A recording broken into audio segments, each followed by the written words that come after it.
काल मोठ्या प्रमाणात पाऊस होता. रायगड, पालघर आजही अतिवृष्टीचा इशारा आहे. परिस्थिती रात्रीपासून सुधारत चाललेली आहे आणि रात्रीपासून पाऊस कमी झालेला आहे. थोडा थोडा सरीवरती पाऊस होतोय. जो पूर्व सारखा पाऊस संततधार होती ती आता थांबलेली आहे आणि जनजीवन जे विस्कळीत झालेलं होतं ते पूर्वपदावरती येत आहे.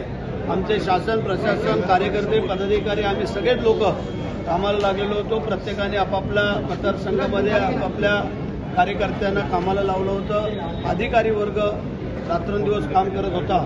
त्याच्यामुळे जीवितहानी आमच्याकडं कुठे झाली नाही. फक्त महाडमध्ये एक जीवित एक पोहायला गेला तो वाहून गेला आणि एक खड्ड्यात पडला तो पुढून हे झाला. तर बाकी अशी मोठी जीवितहानीची काही कुठं आढळलेलं नाही.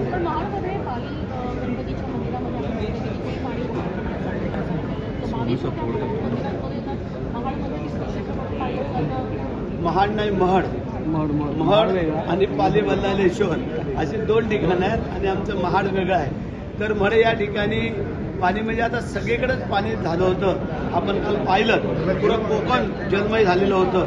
पाऊस पण त्याचप्रमाणे सगळीकडे पडलेला होता आणि त्याच्यामुळे हे पाणी झालेलं होतं. पण आता पूर्वपदावर स्थिती आलेली आहे. आता काय अडचणीची बाब राहिलेली नाही. अनेक ठिकाणी दरड कोसळेल असा इशारा किंवा देण्यात आलेला आहे. दरड कोसळल्यात आणि काही कोसळण्याची शक्यता आहे म्हणून सावधानतेचा इशारा दिलेला आहे. आम्ही सगळे अलर्ट आहोत. 15 ऑगस्ट आलेला आहे. यावेळेस पालकमंत्री म्हणून झेंडा फडकवणार का? आता सध्या पाऊस आहे. 2 दिवसात पाऊस कमी होऊ द्या, मग आमचा भर येईल आणि अधिवेशन झाल्यानंतर मुख्यमंत्री शब्द दिला तो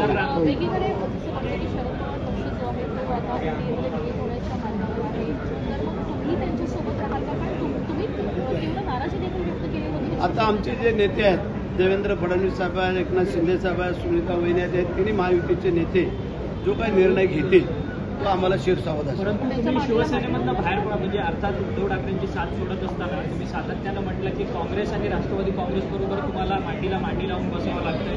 कुठेतरी हिंदुत्वाशी ही संपूर्ण खासदारी आहे म्हणून तुम्ही कुठेतरी पक्ष बदल केलेला होता. परंतु आता मात्र ते तुमच्यासोबतच येणार आहेत. आता येणार आहेत का जाणार आहेत ते आता मी सभागृहात गेल्यानंतर बघतो. आमच्या नेत्यांना पण विचारतो आणि मग तुम्हाला योग्य उत्तर देईल. कारण ते दिलेलं योग्य ठरेल. कारण वाऱ्यावरची वरात घेऊन जाणं योग्य होतं. परंतु ज्या गोष्टीसाठी तुम्ही सत्तेतून बाहेर पडला तीच गोष्ट तुम्हाला पुन्हा चिटकते. राजकारणामध्ये सकाळचा माणूस दुपारी कुठं असेल, दुपारचा संध्याकाळी कुठं असेल, संध्याकाळचा परत सकाळी कुठं असेल, आज तुम्ही आम्ही कोणच सांगू शकत नाही.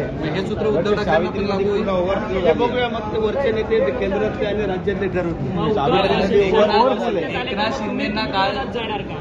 ते आमच्या नेत्यांना विचारू, आम्ही काळजी करू. एकनाथ शिंदेना काल डिस्चार्ज मिळालेला आहे. त्यांची प्रकृती आता चांगली आहे, व्यवस्थित आहे.